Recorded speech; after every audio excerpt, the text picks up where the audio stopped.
It's Wednesday, the 23rd of February. Good morning, Europe. A very warm welcome to the programme. Let's begin by looking at our top stories. The US, EU and UK impose sanctions on Russian banks and oligarchs and warn there are more to come if Moscow makes further moves against Ukraine. Poland prepares to receive refugees from Ukraine as fears grow that Russia could be planning a military invasion. And European Football Authority UEFA is under pressure to switch the venue of this year's Champions League final, currently set for St. Petersburg.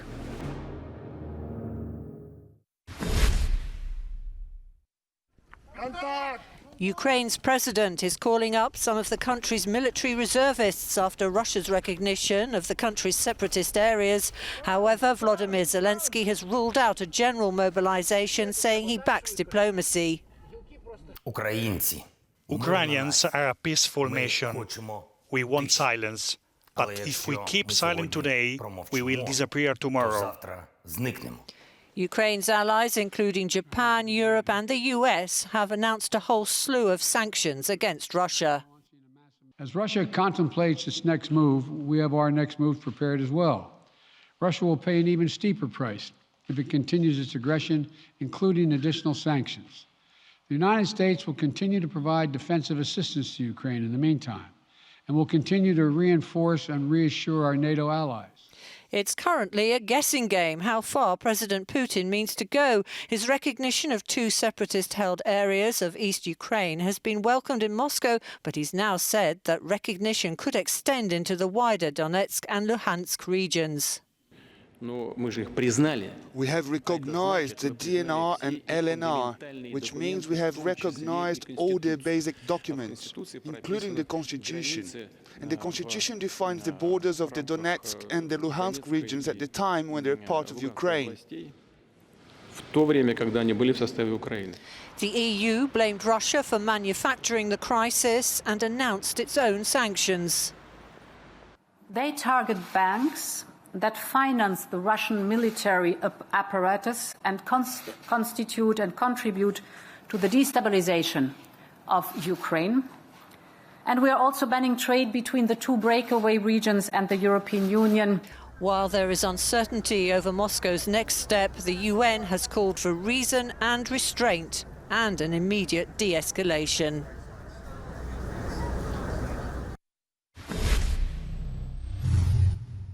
While Western countries imposed sanctions against Russia, Ukrainian economy has been struggling for a while now because of the escalation of the situation in the east and near Ukraine's borders. Even before Russia's move to recognize the independence of the self-proclaimed Donetsk and Luhansk People's Republic, Ukrainian economy has been losing between 1.7 and 2.6 billion euros every month, according to the presidential office. This is the money lost in frozen investment, in additional inflation and air traffic disruption. Several airlines cancelled their flights to Kyiv or Ukraine altogether. And while Ukraine's Western allies are considering other options and other sanctions, many here in Ukraine say, although Ukraine did not initiate and did not escalate the situation, it does feel to many here that Ukraine's economy is being sanctioned. Sasha Vakulina, Euronews, Kyiv. EU member states unanimously agreed on a package of sanctions against Russia in response to Putin's decisions to unilaterally recognize the separatist regions of eastern Ukraine, Donetsk and Lugansk, as independent, further ratcheting up tensions and watering down any diplomatic efforts of de-escalation. The decision was taken in Paris during an extraordinary meeting of the EU foreign ministers, and it was tougher than previously expected. The EU is sanctioning 351 members of Duma that voted in favor of the separatist region's recognition and 27 individuals and the entities accused of destabilizing Ukraine. The sanctions also include restrictions on Russian banks and government bodies, and limit their access to the EU's financial markets and block Russia's sovereign debt. Trade between EU countries and the breakaway regions will also be severely cut off. The EU's top diplomat, however, warned that the EU is prepared to go beyond that, as there are still pending issues. We will continue vigilant. The consensus, the unanimity reached today doesn't imply that we are at the end of the story. we keep ammunition in our toolbox in order to continue sanctioning the Russian behavior if needed.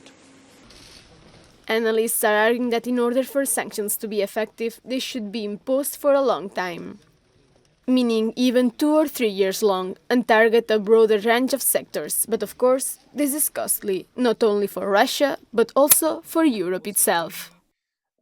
Really depend on 50%. And I think if it's a short period, the price is not so high.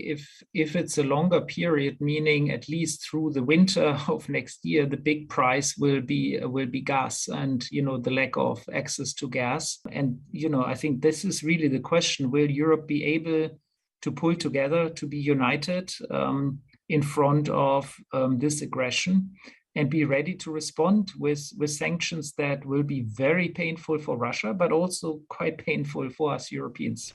And while the EU is in constant coordination with allies in the US and NATO for the next steps, the French minister made it clear that a meeting with his Russian counterpart planned for this Friday won't take place. Aida Sanchez Alonso, Euronews, Brussels. European countries have unanimously approved Russian sanctions, with Germany making the first move, announcing steps to bring the Nord Stream 2 gas pipeline to a halt, followed by other European countries that have agreed to sanction all members of the Russian parliament who have unanimously voted in favor of Vladimir Putin's decision to recognize those two breakaway regions in eastern Ukraine, as well as other members of the Russian military and Russian financial institutions. Speaking here in Paris after that meeting of foreign affairs ministers, the head of European diplomacy, Josep Borrell, said that this package of sanctions would hurt Russia. But the French foreign affairs minister, Jean-Yves Le Drian, warned that they have more ammunition and that they could take further steps. He was referring, of course, to the massive package of sanctions that the EU and the US have agreed in case of a full Russian incursion into Ukraine. However, the hopes of averting a conflict are fast dwindling across Europe after Vladimir Putin announced that he would be sending Russian troops, what he described as Russian peacekeeping troops, into those two territories. Josep Borrell said that these are dark days in European history. Annelise Borges in Paris for Euronews. A halt on the much contested Nord Stream 2 pipeline is one of the major consequences of Russia's decision to send troops into eastern Ukraine. Germany announced on Tuesday it is pausing approval on the finished project, despite being one of its major backers. Our reporter, Kate Brady, has more from Berlin. Germany's decision on Tuesday to halt the approval of the Nord Stream 2 gas pipeline was a huge move for Germany. In recent weeks, Chancellor Olaf Scholz has barely uttered the words Nord Stream 2 in public, particularly when it came to potential sanctions against Russia. But the situation, Scholz said, is now a fundamentally different one. At the same time, the decision does come with concerns over the gas supply from Russia to Germany and the rest of Europe. But it's important to reiterate that the pipeline, although it was finished in September, it isn't yet up and running. Still, Scholz said that his economic ministry is analysing the security of Germany's gas supply, as about 50 to 75% of natural gas imports to Germany last year were indeed from Russia. And it's not got that many alternatives to turn to right now, especially when you take into account Germany's environment and climate goals. The government, for example, wants to phase out nuclear energy by the end of this year and phase out coal by the end of 2030. On top of that, of course, there are also those immediate concerns that Russia could restrict its gas exports, which would, without doubt, see the already high gas prices here in Europe climb even further. Kate Brady, Euronews, Berlin. While Russia is a major global supplier of gas, it is not the only one. We spoke to Kay Bailey Hutchison, the former U.S. ambassador to NATO, about what other sources Europe can turn to for their gas supply.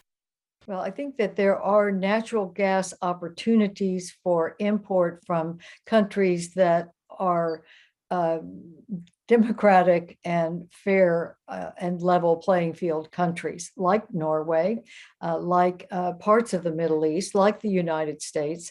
We all have the ability to export natural gas, and we are ready to do so for our European allies. And I think depending on allies is by far the correct way to have security rather than depending on a country like Russia that has shown time and again that it will not keep commitments. It doesn't adhere to treaties that it makes. And even as recently as 2 weeks ago, the Russian president said, we have no intention of invading Ukraine. And look what's happened. So I think we have to go to reliable sources for security, and we need to put security above everything for our people. I call the Prime Minister. The British Prime Minister, Boris Johnson, has revealed the sanctions that the UK will impose on Russia after Moscow recognised the independence of separatist Ukrainian regions. Today, the UK is sanctioning the following 5 Russian banks: Rossiya, IS Bank, General Bank, Promsyaz Bank, and the Black Sea Bank. And we are sanctioning 3 very high net worth individuals: Gennady Timchenko, Boris Rottenberg, and Igor Rottenberg. Any assets they hold in the UK will be frozen. The individuals concerned will be banned from travelling here. And we will prohibit all UK individuals and entities from having any dealings with them. The Prime Minister added the UK will implement further sanctions on Russia if the Kremlin launches a full-scale offensive against Ukraine. Economic sanctions against Russia are welcome.